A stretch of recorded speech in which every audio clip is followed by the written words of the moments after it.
Eastern France, January 1945. Snow, thick as silence. A camp pressed into a valley of frost and smoke. Somewhere inside, a prisoner carried a coat that wasn't his and a secret sewn into its lining. He didn't draw the map. He didn't even know it was there. But when the wire fell and the guards fled, that forgotten scrap of paper in his pocket would lead him somewhere no one meant to go home. He saw the snow before he felt the cold, white against wire, endless, without sound. The camp slept beneath a gray sky that never woke. Inside his coat, something stiff pressed against his ribs. He reached in and found a folded paper, soft from wear, lines drawn by a hand long gone. A map not his, but waiting for him all the same.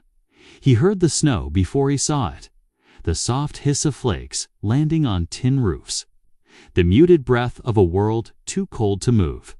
Morning came without color, without promise.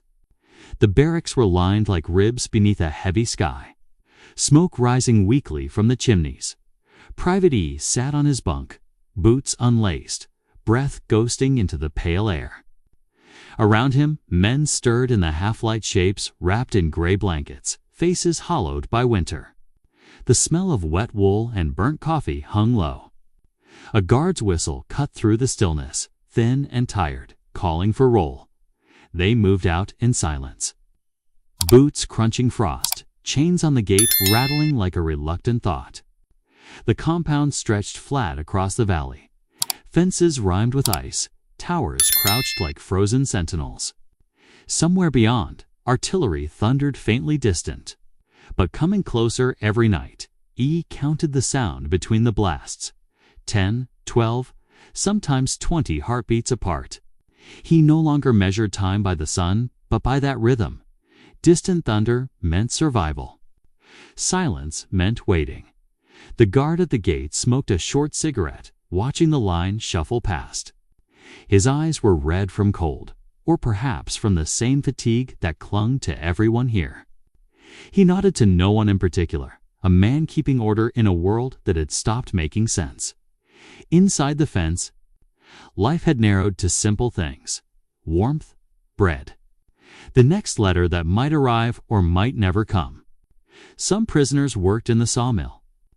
Others repaired crates for transport. The rest filled their days with repetition, washing tools already clean, sweeping paths already bare. E carried a hammer to the storage shed, his breath coming out in short bursts. On the wall hung a map of Europe, edges curling, colors fading. He stared at it longer than he meant to. Paris, Reims, the Rhine, places that sounded like the names of stars visible. Unreachable. When the whistle blew again, the men scattered back to their duties.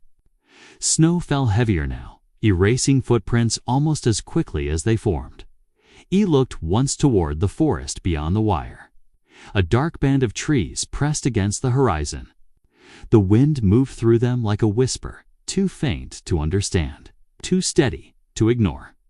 He turned away, hands in his pockets for warmth. His fingers brushed the folded paper stitched into the coat's inner seam. Something hard, unexpected. He didn't pull it out, not yet. Some discoveries were better left to silence. He saw the convoy before he heard it. Black shapes crawling through the white distance, barely moving against the snow. The guards lifted binoculars, muttered to each other, their breath rising in thin plumes. Trucks didn't come often now. The roads were ice and ash, the front too near, the orders too far. The sound reached the camp minutes later, engines grinding. Boots on frost, the familiar language of fatigue. A Red Cross truck rolled through the gate, its markings dulled by dirt, tires clicking over frozen stones. Prisoners gathered along the fence, drawn by the rare promise of something new. Parcels, letters, or even rumor. Private E stood among them, hands buried in his coat. The cold cut through fabric and bone alike, but curiosity warmed him for a moment. A German officer barked orders, his words clipped and brittle. The courier stepped down from the truck, a young woman in a heavy coat, her armband bright against the gray. She carried a ledger under one arm, her eyes scanning faces without recognition. Boxes were unloaded, counted, stacked. Coffee, cigarettes, wool socks, the currency of endurance. Then came the smaller crates, Red Cross parcels, names written in ink that had run in the damp. The interpreter read them out, voice cracking in the air. Private R. Feldman, Sergeant K. Weber, Corporal T. Rossi. The names drifted like smoke, fragile, almost sacred. When E's name wasn't called, he turned to go. But a guard stopped him, holding a folded jacket. "Yours now," he said. "Extra supply." The coat was heavier than his own, stitched at the collar with an unfamiliar thread. It smelled faintly of soap and tobacco, someone else's life. He slipped it on, felt the lining brush against his ribs. Something rustled in the pocket, soft, dry, foreign. He reached inside and found a square of folded paper, edges rubbed smooth, the faint ghost of graphite under his thumb. A map, hand-drawn lines leading from the camp's outline into the forest. Then westward, fading into a curve labeled R. He glanced around. No one was watching. He refolded it, slid it deeper into the seam. That night, the camp buzzed with murmurs. Prisoners trading news brought by the courier. The Allies were advancing, the Ardennes breaking, the radio towers silent. The guards grew restless, their voices quieter.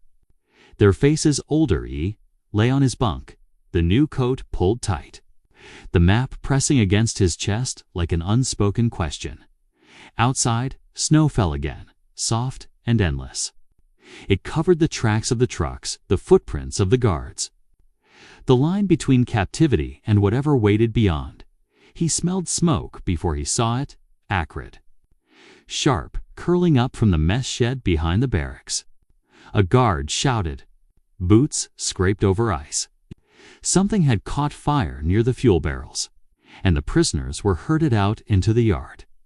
Coughing through the cold, Private E joined the line, blinking through snow and ash. A thin column of flame licked at the gray sky before sputtering out under buckets of water. The guards shouted in clipped German, angry not at the blaze, but at the confusion it created. Rations had gone missing, canned meat, soap, cigarettes. The word theft moved through the ranks like frost. An officer strode down the line, his breath clouding the air. "Search them," he ordered. The guards obeyed without haste or malice, simply routine patting pockets, checking boots, turning out sleeves. The prisoners stood still, the kind of stillness that comes from exhaustion, not obedience. When the officer reached E, he pulled at the new coat, fingers pressing the seams. Something crinkled inside. The guard frowned, then slid his hand into the inner pocket. The map. He unfolded it slowly, eyes narrowing at the lines. For a moment, no one breathed. The man squinted, tilted his head, then laughed, short, dry, humorless. He said something to the officer, who smirked. A drawing. The guard held it up. No, a child's game. Look, mountains, a river, trees. Perhaps he dreams of walking home. Laughter moved through the yard like brittle glass. The officer crumpled the paper and tossed it toward a barrel still steaming from the fire. It missed, landed in the slush, half soaked, half saved. E didn't move. He watched the paper darken, edges curling like burnt leaves. When the whistle blew to dismiss them, he lingered just long enough to stoop and pick it up. The ink had run, but the shape remained. The lines were faint now, ghost trails over soft pulp. But he could still see direction, and direction. In that place was a dangerous thing. That night, Sergeant D, the camp tailor, found him drying the paper by a stove made from an oil drum. "You're risking a beating for that?" he asked. E shook his head. "Not for this, for what it means." The tailor studied the map, then nodded once.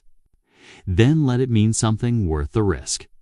He took a needle from his pouch, melted candle wax over the edges, and stitched the map into the lining again, hidden, safe, beating quietly against the heart of a man who no longer believed in escape, but couldn't forget how direction felt. Outside, the snow fell heavier, muffling the world until only the wind seemed to speak. He touched the coat's lining again that evening, tracing the faint ridge where the tailor stitches sealed the map inside.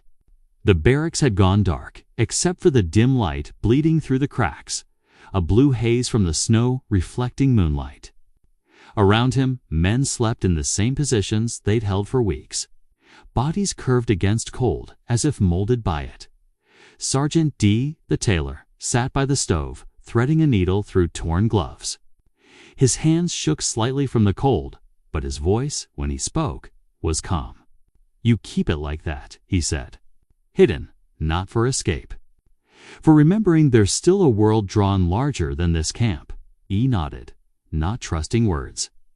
He could feel the paper against his ribs, a pulse, steady and alive. The tailor leaned closer, lowering his voice. "When you wake up here every day, you forget distance. That map, it's distance in your pocket." The door opened suddenly. A guard stepped in, stamping snow from his boots.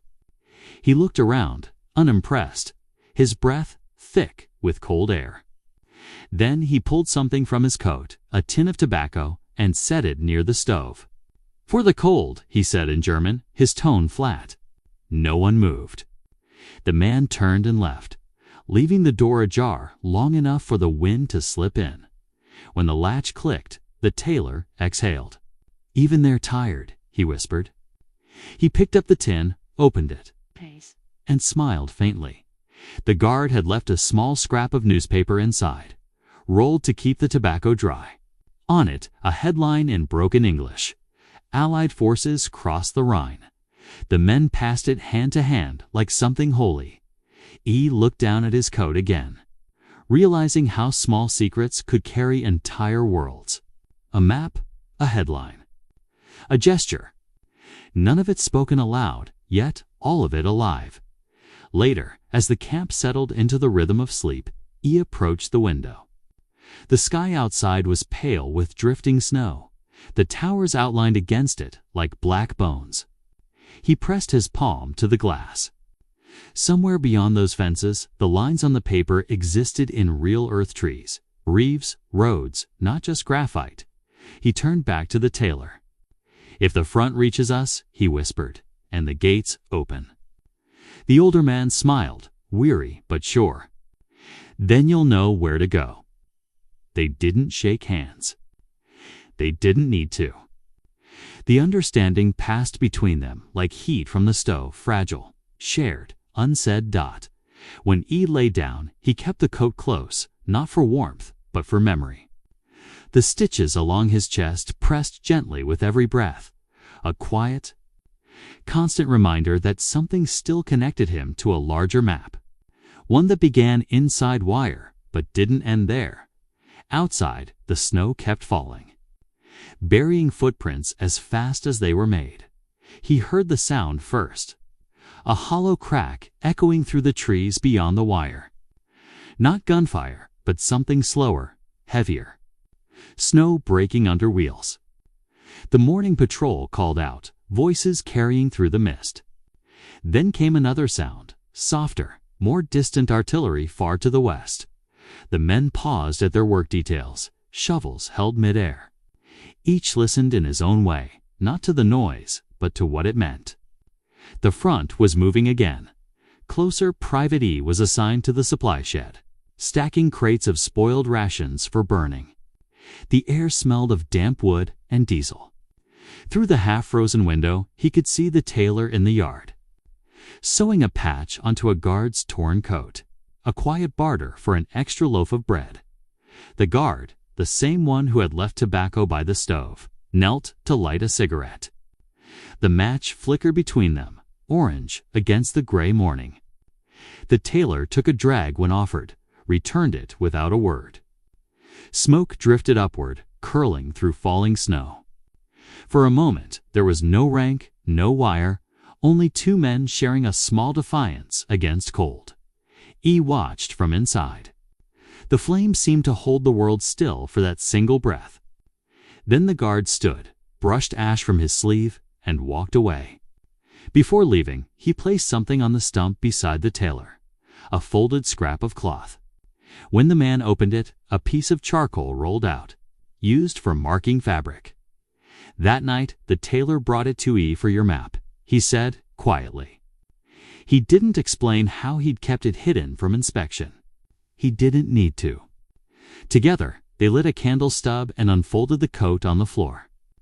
The charcoal left soft gray trails over the fabric, not perfect lines, but direction enough. They filled in the missing path to the west, faint rivers, a forest ridge, a bend near a village whose name neither could spell. The tailor's hand trembled slightly, but his eyes were steady. Even if it ends nowhere, he said, it shows a way out of here.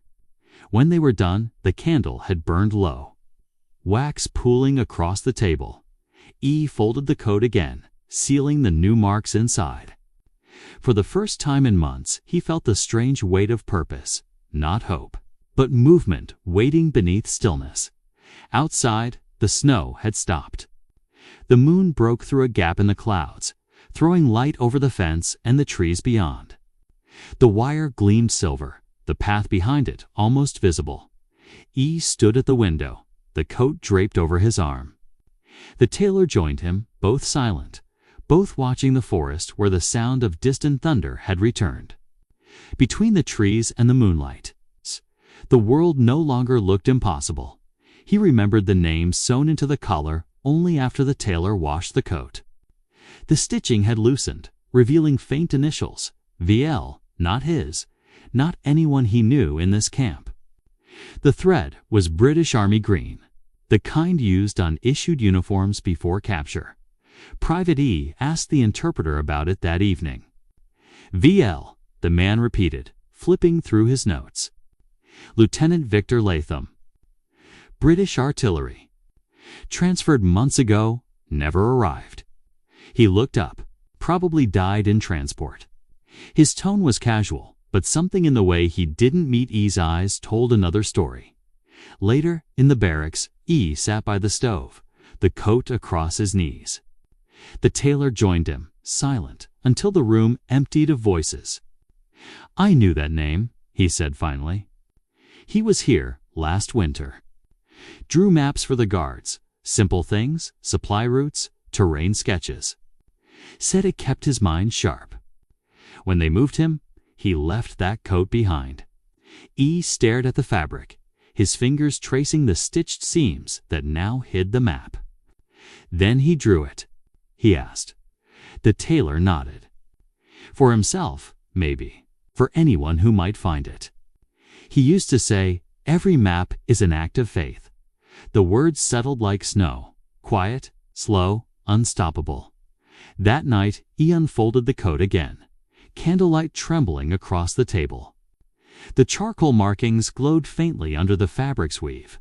The pencil lines, older, thinner, met them perfectly, as if one hand had waited years for another to finish what it started. He thought of the man who had drawn them, tracing roads he'd never walk, rivers he'd never see again. The map wasn't a plan. It was a letter. A message that had survived longer than the one who wrote IT pressed the paper against his chest, feeling the faint ridges of the pencil lines. For a moment, it felt like contact, one soldier's hand reaching forward through time and frost to touch another's heartbeat. A knock broke the silence. The guard who had shared the cigarettes stepped in, his face drawn, his breath visible in the cold air. He said something softly too fast to catch, then pointed toward the western sky. Faint light flashed there, the low rumble following seconds later. Artillery again. Closer, the guard's gaze flicked to the coat, then back to E for an instant. Neither moved. Then the man turned, leaving the door half open. E watched him walk away, the snow swallowing his footsteps until only the sound of wind remained. He closed the door. folded the coat once more, and placed it beneath his head when he lay down. The fabric was cold, but the thought beneath it burned steady that somewhere a dead man's map still knew the way home. He felt the ground tremble before the alarms sounded. The vibration ran through the bunk posts, through the tin stove, through his chest. Outside, the air cracked with a sound like tearing fabric. Artillery rolling from the west. The guards shouted orders no one heard clearly. Boots pounded across the yard. The siren stuttered and died mid-blare. Prisoners pressed to the windows, watching the horizon pulse with orange light. The forest beyond the wire was flickering. Not fire yet, but promise. Private E pulled on the coat, fingers clumsy. The tailor met his eyes across the barracks. "Stay low," he mouthed. E nodded. The room quivered again, dust falling from the rafters. Somewhere behind the mess shed, a searchlight failed, its beam cutting off mid-sweep. The camp had begun to unravel. Then came the sound no one expected. Engines, close and ragged. Trucks in retreat. German voices shouting in panic, rifles abandoned against walls. One tower light swung wildly, then snapped dark. The prisoners froze, waiting for the order that never came. A guard burst through the door, face pale under soot. His hand trembled on the latch. He looked not at the men, but past them at the open space behind, the fence bending in the wind. Then, with something like resignation, he pulled a knife from his belt and cut the outer padlock. The metal groaned. He turned to E, the only one standing near. For a heartbeat, they simply stared at each other. One man in uniform, one wrapped in a borrowed coat. The guard's voice came out low, almost kind. "The war's ending. Go before someone remembers it isn't." He stepped aside. For a moment, no one moved. The prisoners stood as if stunned by the possibility of direction.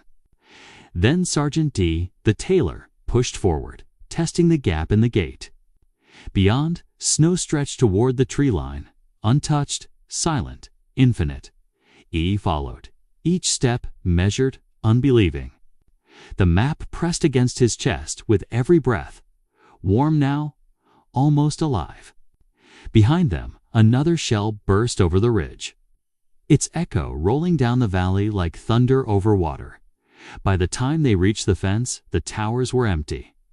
A single strand of wire had snapped, curling loose in the wind. E ducked beneath it. The cold bit his neck, but he barely felt it. When he turned back, the guard was still by the gate, watching. He lifted one hand, not a salute, not a farewell, just a small motion. Human and uncertain. E returned it. The tailor whispered, "Which way?" E pointed west, the direction of the half-finished line on the map. "That way." They moved into the snow, slow at first, then faster as the camp shrank behind them, its walls dissolving into mist. No gunfire followed, no dogs. Only wind, heavy with smoke, carrying the sound of distant engines, and somewhere within it, the faint hum of a world resuming its breath. He saw the dawn through the trees, not rising, but spilling slowly, like milk, through fog. The forest was vast and white, the snow untouched except for the trail of footprints behind them. Each step sank deep, whispering against the stillness. They had walked through the night, stopping only once when the tailor's breath turned shallow and his hands began to tremble. E gave him the last piece of bread, half frozen and dry, and they sat together beneath a pine, listening to the distant roll of artillery. The war was still near, but its rhythm had changed. No longer thunder, just fading tremor. The tailor spoke softly, almost to himself. "It's strange. When you dream of escape, you imagine shouting, running, feeling the air tear past. But freedom." He looked around at the endless snow. "It sounds like this." They pressed on until the trees thinned. In the valley below, Smoke curled from the chimneys of a small village, faint, domestic, unreal. A dog barked once, a sound too ordinary to belong to war. E paused. Watching the roofs gleam under the morning light, he reached inside his coat, pulling out the folded paper. It was soft now, edges frayed, the pencil marks blurred from sweat and cold. He spread it over his knee. The path they had taken matched the lines almost perfectly, even the bend near the stream. At the bottom corner, just before the edge, a single note was written in faded ink. "Follow the river." He showed it to the tailor. The man smiled faintly, his eyes wet from the wind. "Then we do." They followed the frozen stream westward. The sound of ice cracking beneath their boots echoed like glass breaking far away. Above them, the clouds began to thin, revealing a sky so pale it seemed transparent. Near midday, they found the river wide, slow, half-frozen. On the opposite bank lay tire tracks, the imprint of heavy wheels, and beyond that, forest again. E crouched, running his fingers along the map's final line. The paper tore slightly under his touch. The tailor rested a hand on his shoulder. "If we cross," he said, "we leave him behind, the man who drew this." E looked up, eyes steady. He drew it for this. The wind carried their words away. They crossed where the ice was thickest. One step at a time, the surface moaning under weight. The sound was low, deep, ancient, the earth remembering movement. When they reached the far side, E turned back once. The camp was invisible now, hidden behind distance and weather. Only the faint trail in the snow remained, already fading. They walked until the trees swallowed them again. The world felt larger than sound. Each breath was its own small prayer, not of thanks, but of release. He heard the river long before he saw it move. Beneath the ice, water still flowed, slow, determined, whispering against stone. The sound was faint but constant, like breathing beneath sleep. E knelt by the bank, unfolding the map one last time. The paper had turned translucent, the pencil lines melting into pale veins. When he tried to smooth it flat, it came apart, edges drifting into the current, carried under the ice. The way memory travels when it's ready to leave. The tailor watched in silence. "You're letting it go." E nodded. "It already knows the way." They stood together as the wind bent through the trees, the same low hum that once lived inside the wires of the camp. For a heartbeat, the tone seemed to match the sound of the river. Two threads joining before fading apart. Snow began to fall again, soft, slow, endless. It blurred the footprints behind them, erased the trail before them. Yet in that quiet, there was no fear. Only movement. E looked west, toward the line where sky met forest, and listened. Somewhere beyond hearing, the map still unfolded, not in paper, but in the paths they'd already taken. The river murmured once more, steady and sure, as if it were reading their names. Eastern France.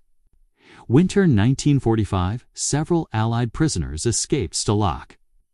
12D, as German forces withdrew from the front, Red Cross parcels often carried clothing repurposed from earlier captives, and hand-drawn maps were sometimes sewn into the linings.